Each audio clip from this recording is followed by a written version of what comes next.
Assalamualaikum warahmatullahi wabarakatuh. Saya Solisa Sri Purnama, NIM 2008769, Prodi Pendidikan Kepelatihan Olahraga, Fakultas Ilmu Keolahragaan, Universitas Negeri Padang.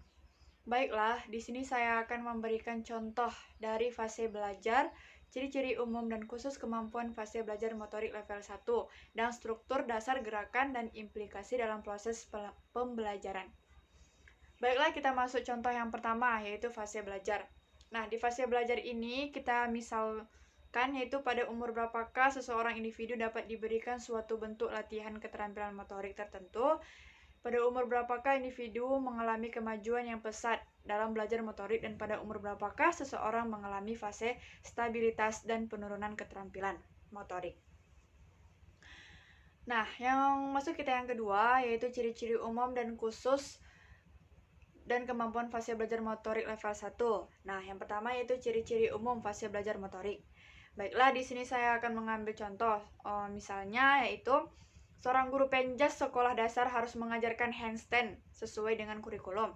Kita mengetahui bahwa kekuatan otot-otot lengan merupakan persyaratan yang harus dimiliki oleh anak didik untuk dapat belajar handstand.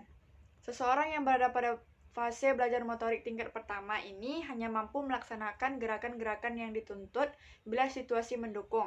Misalnya lagi dicontohkan yaitu seseorang yang belajar teknik passing atas atau passing bawah dalam bola voli. Si pelaku gerakan hanya dapat melakukan teknik passing atas atau passing bawah bila bola diberikan secara perlahan dan tepat pada posisinya. Nah, masuk kita yang ciri-ciri khusus fase belajar motorik dilihat dari sudut kemampuan koordinasi. Maka fase ini memiliki ciri-ciri sebagai berikut. Nah, yang pertama yaitu struktur dasar gerakan.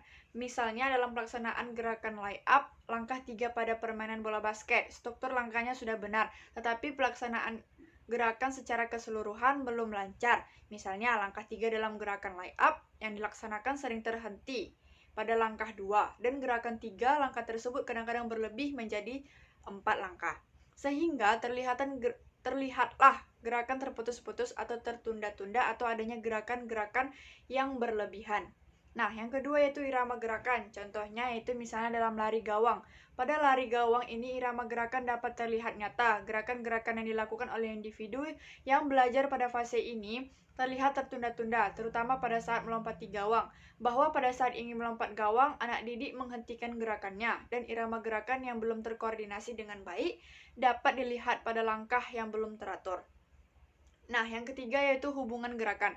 Hubungan gerakan contohnya yaitu misalnya dalam lompat jauh, transfer gerak kaki, badan, ayunan tangan, dan gerakan kepala harus dilakukan dan bagaimana urutannya yang benar. Yang keempat yaitu luas gerakan. Contohnya dalam berenang yaitu gerakan tangan pada renang gaya kupu-kupu. Terkadang pada gerakan tangannya ruangan yang terpakai terlalu luas atau terlalu kecil.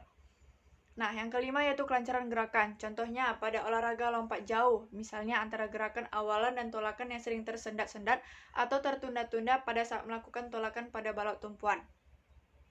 Nah, yang keenam yaitu kecepatan gerakan. Contohnya dalam melakukan gerakan yang baik, gerakan gerakan tersebut masih lambat dan kaku. Nah, yang ketujuh yaitu ketepatan dan kekonstanan gerakan. Contohnya misalnya melakukan gerakan sederhana kadang berhasil dan kadang-kadang gagal.